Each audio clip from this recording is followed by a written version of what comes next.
Hello, Internet. Welcome back. We are the Cinema Joes. I am Noah, and with me, as always, are Justin and Casey. And it is that time of year again. It is early 2015, which means it's time to talk a lot about 2014. Specifically, what our favorite movies were. Justin and I both have lists that come up with our favorite movies. Casey is lazy and he did not. In my defense, So- I watched what you guys tell me to watch, or what gets nominated for an Oscar, and I haven't had a chance to watch those yet. I still have to see American Sniper and Whiplash, and then I'll have seen all of the Best Picture nominees. Those are not good. The Best Picture nominees are not going to make a very big appearance on my list. Anyway, so I guess Justin and I are going to start by giving our honorable mentions, and then fives, and then Casey will jump in as he pleases. So I'll start with my honorable mentions. For the record, I did a full top 10 list with additional honorable mentions for my blog. We will include a link in what John Green calls the doobly-doo. So if you want to check out my full list, you can do that. And I guess, Justin, if you ever get around to doing a full list for your website, we can include that as well. So I'm going to cut out the extraneous honorable mentions and give my 10 to 6 selections as my honorable mentions. My 5 honorable mentions from the top 10 movies that I loved this year were Birdman, or The Unexpected Virtue of Ignorance, which might be my favorite title of the year. Life Itself, the documentary about Roger Ebert, very, very well-made film about a very fascinating figure in the world of cinema. Then after that was The Grand Budapest Hotel. I don't think it's one of Wes Anderson's best, but I definitely thought it was one of the best of this year and loved it a lot. The Wind Rises, Hayao Miyazaki's third last film, I think. It's the third time he's made his last film. So we'll see if it is. Yes, and Selma, which just missed the cutoff for my top 5, but it is an excellent historical biopic. As Justin said earlier, avoids a lot of the pitfalls of your standard Oscar bait biopics, pitfalls that The Theory of Everything and The Imitation Game this year fell into with abandon. Also good movies. Neither of those are bad movies. I did like The Theory of Everything, but neither of them really break the bounds of what you'd expect. But Selma does. Selma very much does. So those are my honorable mentions. Justin? Well, those are some really good honorable mentions in my opinion. My own right now, and I do want to stress that right now this is kind of like a tentative list for me. There's still a bunch of movies I want to see from last year before I make like my official list. And there's a couple I've seen recently that I kind of want to let digest for a little bit.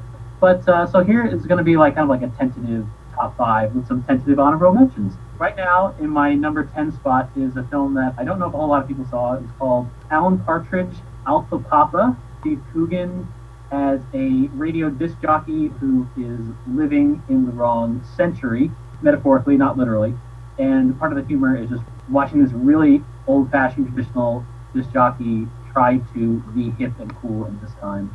It's a really good British comedy. That's my number 10 right now. My number 9 is a film called Obvious Child, which was, I think, unfortunately billed as the abortion comedy. Abortion is an issue in it, but it's not. It's not like I blame you. I blame you if that becomes a subgenre of film in the future.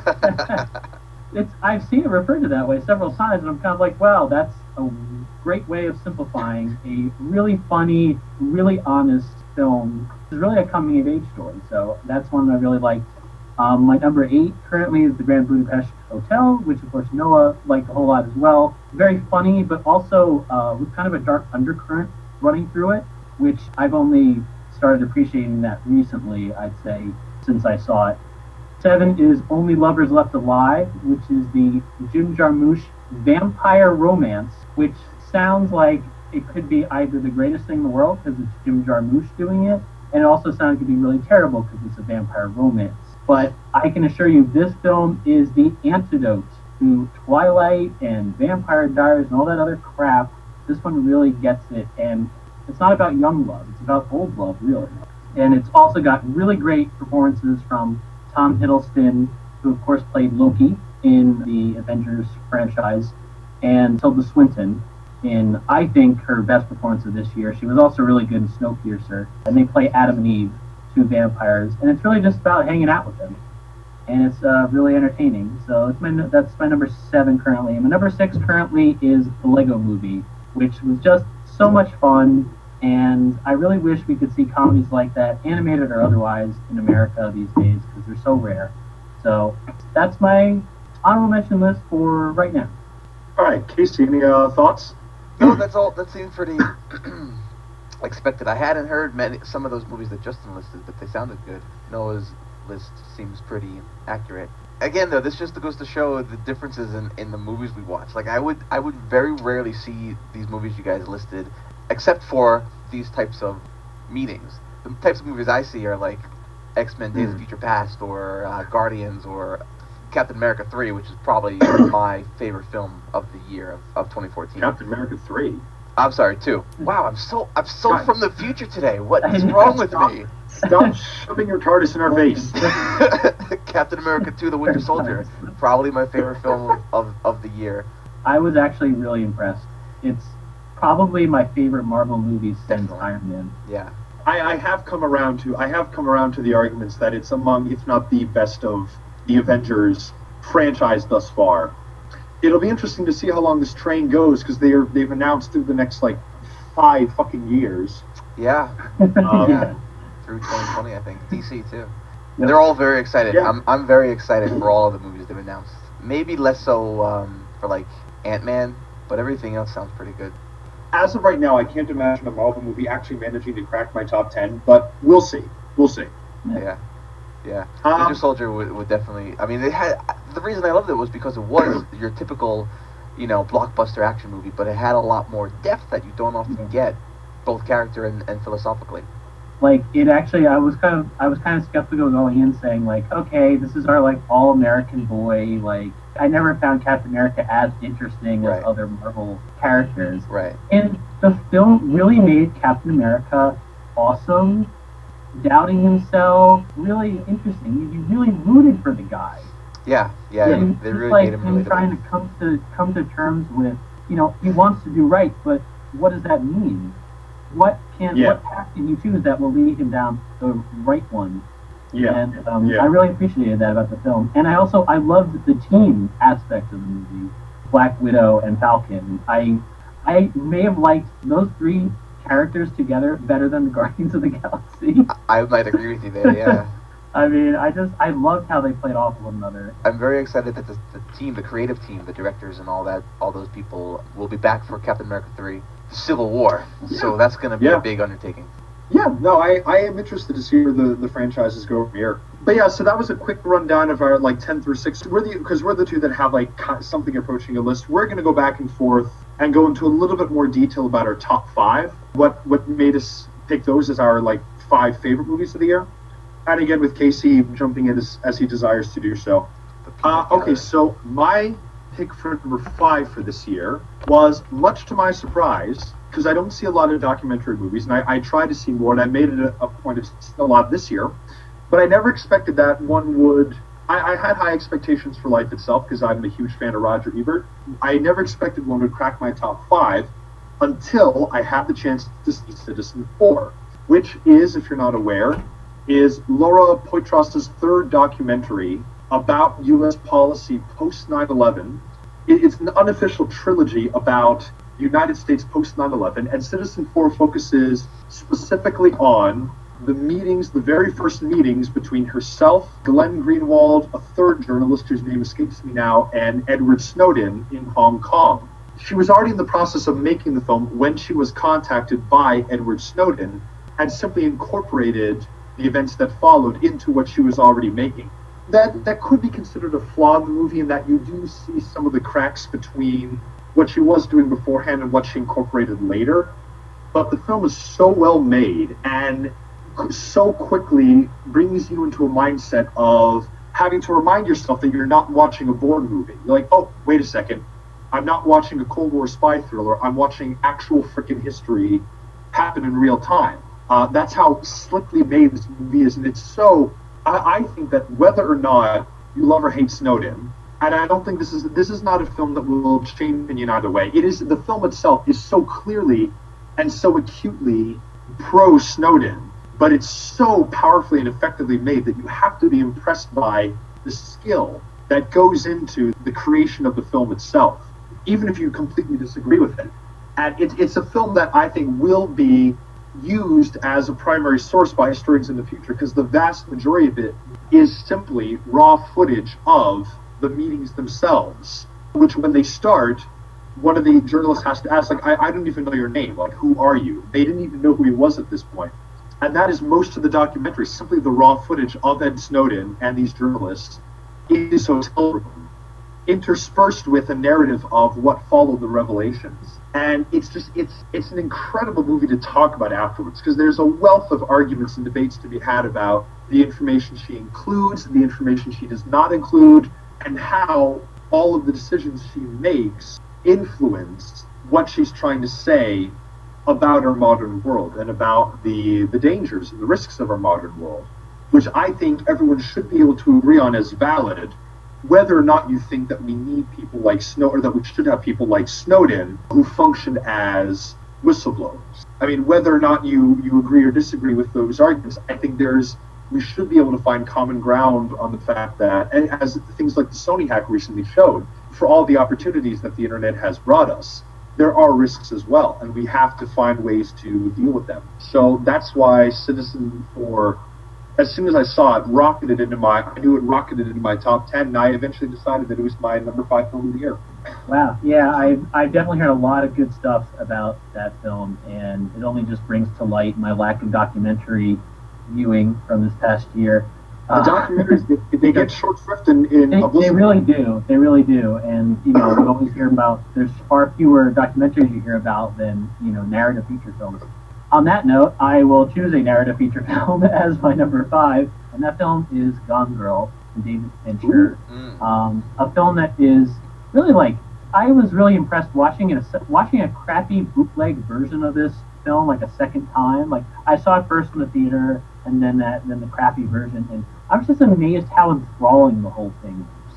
It's really just, for me personally, there's not a boring moment in it. And I really love this exploration. Both David Fincher and the screenwriter Gillian Flynn really love exploring this idea of perception and truth, and how the two overlap, and questioning whether there is really a difference.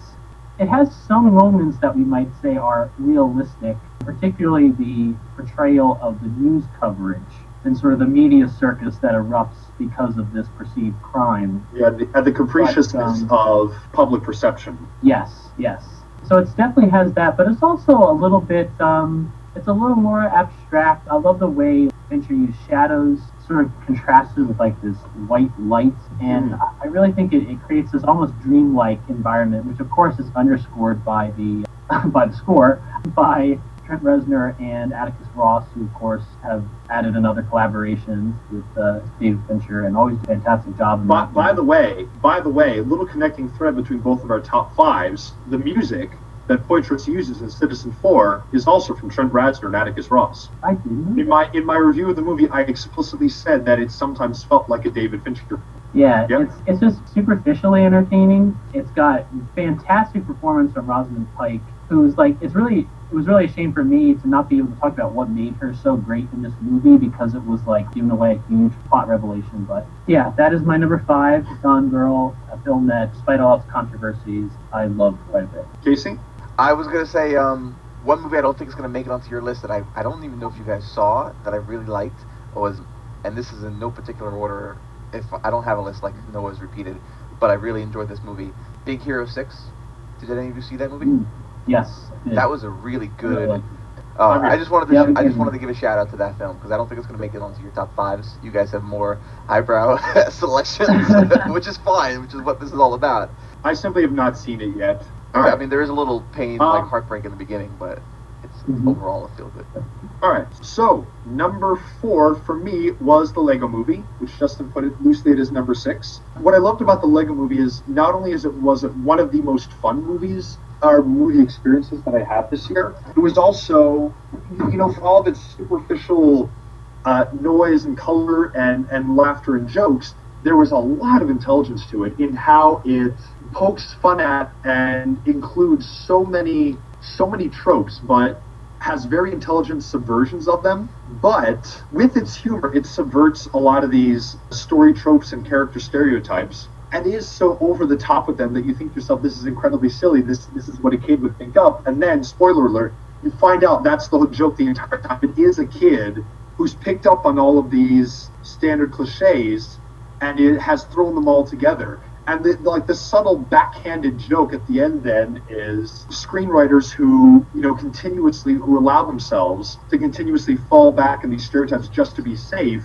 are thinking and acting like little kids, basically. I thought it was one of the cleverest little backslaps to conventional movies that I've seen. And it was so, you had to really think about it to kind of get that interpretation of the movie. But I love the fact that the more I thought about this movie, the more I found it to admire, the more intelligence I found in it. So, as we'll see, it did not end up being my favorite animated movie of the year, but for most of the year, it was. And I knew from the beginning it was going to be my top 10. It ended up my top 5, so. Well, you're going to find no disagreement from me on how great the Lego movie is. And also one of the funniest things that came out this year, for sure. Well, I apologize in advance for my current number 4 because I'm about to butcher a bunch of Polish names. My number 4 film is a film called Ida, which of course is nominated right now for a foreign language film as the Polish entry. This is a black and white movie about a nun in training who is contacted by her mother superior to tell her that she has relatives who want to see her, and she finds out that she has Jewish heritage. So the film has, the specter of the Holocaust does hang over the movie, certainly, but the film is really about the relationship between the main character, who, her name is Anna, and she learns her real name is Ida. It's sort of about her relationship with her aunt, Wanda, played brilliantly by, here's the probably first Polish name I will butcher, Agata Kulesa, and Ida... I can't remember any of the names. Yeah, Ida's played by Agata, oh boy, Trzmuszczałka, okay, not even gonna try. All Polish fans of ours, direct your hate mail to Justin Mancini at cinemajoes.com. Really we have fans. I really wish I knew how to pronounce these names correctly, because I have nothing but respect for all the artists that made this film. It's gorgeous to look at. It's at once modern, but also classical in its black and white approach. So it looks both old and new at the same time. I love how the director, oh boy, Paweł Pawlikowski. And there goes our future Polish audience. I love how he puts his characters out of the frame, so we don't quite know what they're thinking or feeling at certain moments. But I also love how it's really at its heart a road movie about a woman and her aunts, and the really interesting clashing personalities. You feel like there's like a philosophical debate going on at all times, but not in a way that's overt or hits you over the head. It also has one of the most devastating scenes and lines in a movie I can think of from this year. I mean, I'll let people who haven't seen it discover it on their own, but it's kind of a moment where the Wanda character, the aunt, has a moment where she kind of mourns for something that happened, and it's just, it's very devastating, but really painfully human. I really love this movie. It is emotionally draining, but it does, I think, come with quite a bit of hope as well. Mm-hmm. So Ida is my current number. I did see Ida as well. The only thing that held me back from really loving Ida is there's an aspect to the story, and I felt it didn't hit quite the same level of realism that had made the rest of the film so good. Felt more constructed for me than the other parts of the movie. But that's a minor nitpick. It is a masterfully made film, and masterfully acted as well. It didn't end up in my honorable mentions, but I absolutely think it is. Out of the foreign language nominations, I prefer Leviathan, the Russian one, but I have no problem with either one taking away the award. They're both, I think they both should be must-sees. I've got another quick lowbrow film for you that I don't think is going to make it onto anyone's lists. And low-ish brow, because it's not really a lowbrow movie. Into the Woods, I think, was an amazing stage adaptation. They really were able to take the music and make it very intimate. The soul of the musical I think it even works better as a movie. I was pleasantly surprised. It was a very good movie. I don't know if I had seen all these movies you guys had seen, it probably wouldn't be on my list either, but it's definitely worth watching for anyone who loves the musicals. I only wish they hadn't cut so much. Did they really cut that much? They cut a little bit of Rapunzel's end. They cut a lot. They cut like an hour out of the story and the music. But what they didn't keep, they did cut the mysterious narrator dude, but I think it worked out for the better. You know, there's not a less clutter, more emotional connection. All right. So to continue, our number 3 spots. The number 3 for me was a movie that I know neither of you saw because I saw it at a film festival, and it's a movie that honestly I think most people would either not like that much or not get much out of. It's a movie called Tamako and Moratorium. It is a Japanese film about a young girl, you know, like us, fresh out of college, smart girl, not at all. You know, she's someone who you can tell is, you know, a normal person. She's nice. She can be friendly. She's a bit lazy at times, and you can also tell that she's very bright because she watches a lot of news programs, which a lot of people just don't do. But she has no clue what she wants to do with her life. She's a millennial, just like us, and she has no effing clue what she wants to do. It goes through her first year after finishing university, and it's mostly her just sitting around eating, not doing much, just trying to figure out what she wants to do now. And it's such a quiet film. There's very little music, a lot of scenes that don't even have dialogue. It's just her interacting with her father, with a handful of other people in this tiny town that she comes from. But I found so much in her character that I personally identified with, feelings of frustrations, uncertainties, a certain level of aimlessness, you know, having energy, having passion, but not knowing what to do with it, and then coming across as almost as lazy as a result. So I found a lot in her character that really spoke to me personally. And I like the fact that the movie doesn't go for any easy answers. It ends with basically her dad saying, like, okay, it's been a year, you got to move out. And she's like, I don't know what I'm going to do, but I'll figure something out. So there's no happily ever after. There's a scene where, you know, early in the movie, she happens across, you know, an old high school friend of hers who's come back for a visit. And it's a really super awkward scene. It's one of those, like, someone from high school that you just want to associate with anymore. And then later on, she sees that same friend at the train station, like, ready to leave, but silently crying to herself. In a typical Hollywood movie, she would go over, ask what's wrong, hear this girl's story, and come to a revelation about herself. But this movie is like, no, life's not that simple. There's no easy answers, and she doesn't go over her. She doesn't talk to her. She just sort of continues on her way. So there's a lot in this movie that spoke to me, and a lot where I felt it handled its subject matter very intelligently. It's a small film, and it's a quiet film, but it really sat with me afterwards, and that's why it made its way into my top 5. I realize we're getting close to, you know, crunch time here, so I'm going to try to be fast. Current number 3, which is a film called Nightcrawler. That is the Jake Gyllenhaal starring, Dan Gilroy directed film about a freelance videographer who records different tragedies for his own financial gain and sells them to news corporations. It's a very disturbing movie. It had me squirming in my seat quite a bit. Had a really dark sense of humor to it. Performances are terrific. It's some of the best work I've seen from Jake Gyllenhaal. I really do think it gets into some commentary of what it means to have a camera. What does that do? Does it create a distance between you and what your subject is? And how can it pervert and destroy even what you're seeing? It's really, really fascinating movie. Really had me looking differently at people with video cameras for the longest time. So that is my number 3, Nightcrawler. I heard so many good things about it. It's on my to-see list. It's just been a question of time. So, but I will see it though. So, like with most years, my top 2 was a very difficult choice because there were 2 films that I really loved above and beyond anything else I saw this year, and I had to kill my darlings, as they say, and put one in the second spot. My number 2 film is Boyhood.